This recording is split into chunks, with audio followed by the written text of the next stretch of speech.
હવે વાડીએ હોતા હતા, મારા મોટા ભાઈ છે, અજાણા જક્ષો હત્યા કરીને વયા ગયા છે અને એની તપાસની માંગ છે અને ફોરેન્સિક રિપોર્ટ કરે એના હત્યારા પકડાય.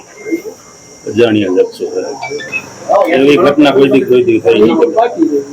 સવારે હું તો ઘેરે હતો, બાજુમાં લાલભાઈ રહ્યા ને એ ટ્રેક્ટર ની રાપ જોડાવા ગયા એટલે એને મને ફોન કર્યો, તમે ક્યાં ગાયક અહીંયા વાડી આવો કે હરેશભાઈ ને માથાકૂટ થઈ. હું ગયો ત્યાં મૃત હાલતમાં પડ્યા હતા. વાડીએ એ એકલા હતા ને એક મજૂર હતો, એ રાતે પાછો નીકળી ગયો છે.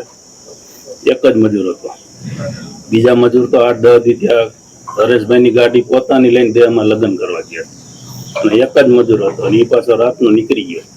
હવે એ તો એને પકડાય, લોકેશન અમદાવાદ નું બતાવે છે, દીધા હતા નંબર, તો એ સાચી હકીકત ખબર પડે. પોલીસ આગળ હત્યારા પકડાય છે ત્યાર પછી અને ફોરેન્સિક રિપોર્ટ કરે.